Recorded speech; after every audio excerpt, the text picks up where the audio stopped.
চুপেন চুপেন চুপেন। ওরে আমার মরার কেন আমার মরার কেন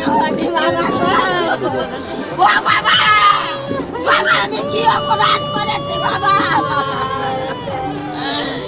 প্রায় 2 মাস আগে পেটের টানে চেন্নাইয়ের রাজমিস্ত্রির কাজে গিয়েছিল মুর্শিদাবাদ জেলার সাগরদিঘি ব্লকের পাটকেলডাঙ্গা অঞ্চলের হুকারহাটের বাসিন্দা হারাধন ভূমিজ। প্রতিদিনের মতোই বৃহস্পতিবার কাজ সেরে বাজায় ফেরেন হারাধন। তারপর খাওয়ায় দাওয়া করে ঘুমিয়ে যান হারাধন।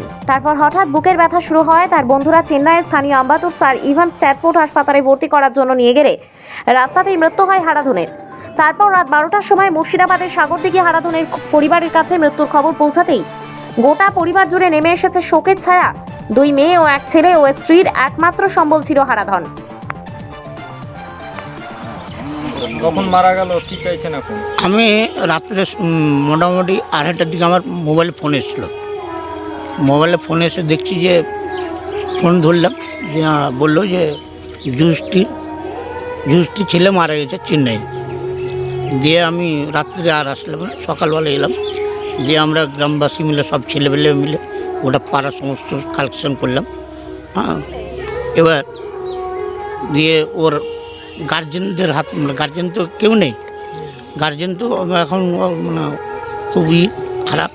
তাই আমরা তুলে দিয়েছি একটা বাড়ির পাশে মেয়ে চঞ্চলা, ভাড়াতে আমরা মোটামুটি 15,000 টাকা তুলে দিয়েছি।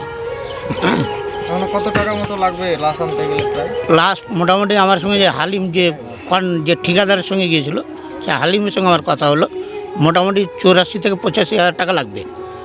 তো আমি রিকোয়েস্ট করেছি ওকে যে দেখ, তুই তো গরিব মানুষ, আর আমরাও তো বুঝতে পারছি গ্রামের গরিব, তো আমাদের দায়িত্ব যে আমরা তোকে দাবি দিচ্ছি যে তোর লাশটা আমাদের বডিটা পৌঁছে দে। আর এইটুকুই দাবি করেছি ওর কাছে, যে কোন প্রকারে নিয়ে আসবি সেটা তোর যে প্রকারই হোক লিয়াই। আর না, থানা থেকে ইনচার্জরা এসেছিলো, নিয়ে গেল রিপোর্ট। না, স্থানীয় প্রতিনিধিরা মানে কেউ এখন পর্যন্ত আসেনি। তা আমি আবেদন করছি আমাদের যে প্রতিনিধি আছে, আমাদের খলিলুর রহমান কিংবা বাইরুন বিশ্বাস, তার কাছে আবেদন করছি, আমার গ্রামের লোক হয়ে, মানে আমার বাড়ির পাশে লোক, তাকে আমি আবেদন করছি যে সরকারি সাহায্যের হাতটা যেন বেড়ে দেয়।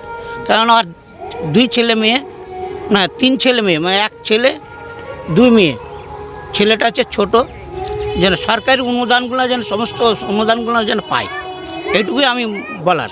কারণ বুঝতে পারছেন ঘরের অবস্থা, খেটে খাই, এরা তো বাড়িতে থাকতেই পায় না, প্রতি বছরই মানে 6 মাস, বছরে 1 মাস বাড়িতে থাকে।